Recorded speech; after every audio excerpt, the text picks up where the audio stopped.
랩처 앤 레프트 비하인드.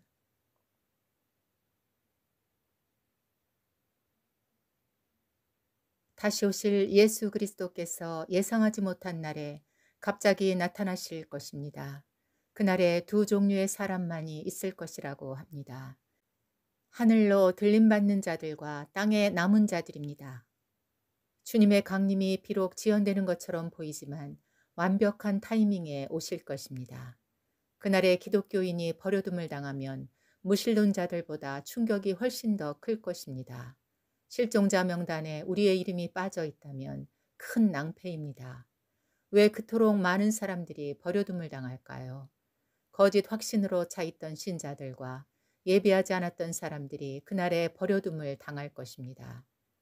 내가 너희를 도무지 알지 못하니 내게서 떠나가라는 말씀이 성취된 것을 느낄 것입니다. 가짜 신자들은 어떻게 만들어질까요? 진실한 믿음은 점점 찾아보기 힘들어졌습니다.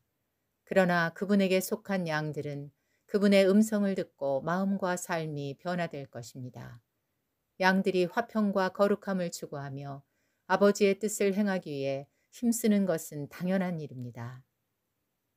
가짜 신자들은 종교 생활을 하지만 이중 생활을 하는 것으로 밝혀집니다. 미국인의 65%가 기독교인이지만 오늘날 미국의 도덕적인 수준이 어떠한지 안다면 말입니다.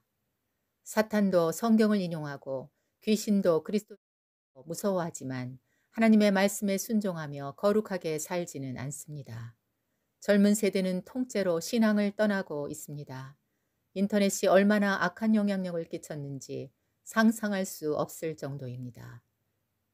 문제의 핵심은 마음의 상태와 거기에서 나오는 행동에 달려 있다는 사실이고 신앙도 예외가 아닙니다. 그리고 이것의 원천은 주님의 말씀을 행하는 것에 있으니 경계에서 규칙대로 하기 위함입니다. 신자들의 삶은 목적과 방향이 아버지의 뜻과 일치하는 특징을 보여야 합니다. 거룩함이 없이는 하나님 앞에 설 수 없다는 것이 성경적 진리입니다. 간음하지 마십시오 라는 것은 하나님의 계명이지만 사람들은 다르게 생각하고 있습니다. 나는 믿음이 있습니다. 행위는 구원에 영향을 줄 수 없습니다. 이것이 하나님의 뜻을 행하지 않고 불법을 행하는 사람들의 생각입니다. 하나님의 백성은 하나님의 말씀이 우리들에 의해 수치를 당하지 않도록 살아야 합니다. 불안한 현실이 교회의 그림자를 드리우고 있습니다.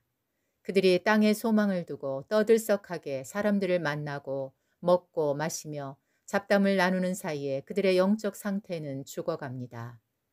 등에 기름이 채워지고 등에 불이 밝혀지며 영적으로 졸지 않는 비결은 고독과 침묵 가운데 주님의 임재 안에 있어야 가능한 일입니다.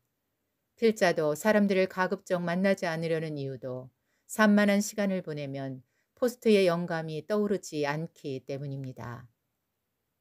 거짓된 확신은 위험한 신앙입니다. 영혼을 준비하는 삶은 그리스도의 임재 안에 머물러 있습니다. 모두가 세상의 방식을 따라 살아갈 때 깨달은 몇 사람이 있었습니다. 에녹, 노아, 아브라함, 엘리야, 다니엘, 다윗 등입니다. 우리는 예언의 의미를 분명히 알고 굳게 붙잡아야 합니다. 눈과 귀를 즐겁게 하는 미디어 세대에게 성경은 인기가 없습니다. 성경은 진리를 가르치고 죄를 책망하고 잘못을 바로잡고 올바른 삶으로 훈련하는 하나님의 표준입니다. 그러나 사람들이 그 교훈을 참지 못하는 때가 왔습니다. 자신들의 욕망을 만족시키고 무엇이든 그들의 눈을 즐겁게 하는 것에 빠져 콘텐츠 주변으로 몰려갑니다. 진리 듣기를 멈추고 쾌락을 쫓으려고 돌아섰습니다. 우리는 이런 세대에 저항하고 선한 싸움을 싸워야 합니다. 다니엘과 친구들이 제국에 맞서 그들의 양식을 취하지 않았던 것처럼 우리는 이 세대의 문화에 저항해야 합니다. 신실한 믿음을 지킨 자들에게 재판장께서 의의 면류관을 주실 것입니다. 주님께서 각자가 행한 그대로 갚아 주실 것입니다. 그날이 되면 영원한 생명에 소망을 둔 자들과 그림자 같은 짧은 세상에 소망을 둔 자들을 구분하실 것입니다. 깨어있다는 의미는 시대적 정신에 저항하고 영적인 올바름을 추구하기 위해 마음과 삶을 변화시킵니다. 그들의 목적과 방향은 다시 오실 그리스도와 그분의 말씀을 순종하는 데 집중합니다. 주님을 찾는 데 더 많은 시간을 할애하기 위해 노력합니다. 존엄한 하나님의 백성이라는 정체성을 보존하기 위해 불꽃이 항상 타오르도록 그 영적 상태를 기억합니다. 그것만이 마지막 시대를 살아가는 사람들의 지혜이며 마지막 추구입니다.